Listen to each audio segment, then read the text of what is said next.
15 کا خصوصی روزہ نہیں ہے۔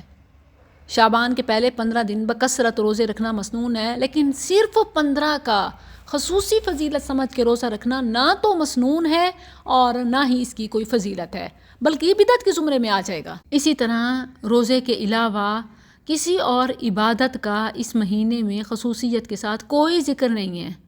ماہ شعبان میں نفلی روزوں کے علاوہ کوئی بھی مخصوص عمل ثابت نہیں۔ یہ جو بعض لوگ ماہ شعبان میں ایصال ثواب اور قرآن خوانی کا خصوصی اہتمام کرتے ہیں، یہ عمل بدعت ہے۔ ماہ شعبان تو کیا کسی بھی ماہ میں ان اعمال کا ثبوت نہیں۔ صاحب قرآن صلی اللہ علیہ وسلم سے بڑھ کے کون قرآن کی تلاوت یا قرآن کا حق ادا کر سکتا ہے؟ رسول اللہ صلی اللہ علیہ وسلم نے مردوں کو بخشوانے کے لیے قرآن نہیں پڑھا۔ نبی صلی اللہ علیہ وسلم نے صحابہ کے ساتھ بیٹھ کر کوئی دور مکمل نہیں کیا کہ سارے مل کے ایک کو بخش دیں۔ جو ارواح کی جاتی ہے، قرآن خوانی کی جاتی ہے، ایصال ثواب میں قرآن بخشا جاتا ہے، صاحب قرآن نے جو قرآن کے ساتھ نہیں کیا، آج سو کالڈ محبت کا دم بھرنے والے رسول اللہ سے بھی زیادہ امت کے خیر خواہ ہو گئے، اپنوں کا حق ادا کرنے والے جو زندگی میں تو کچھ نہ کر سکے، اب ان کو بخشوانے کے لیے بدعتی عمل کر رہے ہیں۔ تو یہ شعبان تو کیا کسی ماہ میں ثابت ہی نہیں ہے، یعنی اٹس سیلف ایصال ثواب اور قرآن خوانی کے یہ طریقے جو ہیں، یہ شعبان کیا کسی ماہ میں بھی ثابت نہیں ہے۔ اچھا، جو ثابت ہیں ان کی ہمیں فرصت نہیں ہے۔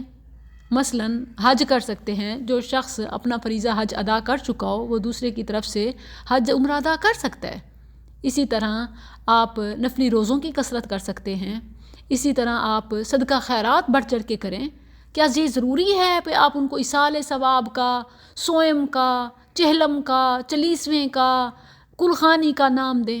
عام محاورہ ہے کہ نیکی کر دریا میں ڈال۔ آپ نیکیاں کرتے جائیں، سنت کے مطابق اعمال کرتے جائیں، اللہ کسی کے ذرے کو بھی ضائع نہیں کرتا۔ تو کیا ذرے میں مشورہ دینے والا بھی شمار ہوتا ہے؟ تو بس آپ اللہ کے لیے سنت کے مطابق بڑھ چڑھ کے نیکیاں کرتے جائیں، اور بغیر زندہ مردہ کو مینشن کیے ایصال اور کلخانی اور مروجہ طریقوں کے لبادے اوڑھے، یہ اپنے دلوں کو طفل تسلی دیے آپ اصل کام کی طرف آئیں۔ اصل کام سے کوئی منع نہیں کرتا۔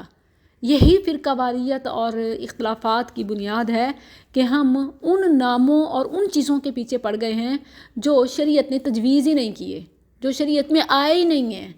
یعنی یہ کل خوانی، ایصال ثواب اور اسی طرح قرآن خوانی اور یہ سوئم، چلیسواں، فلاں فلاں، جو ایون شریعت میں یہ ٹرمز ہی استعمال نہیں ہوئی، آپ ان کے پیچھے آپس میں دست و گریباں ہیں۔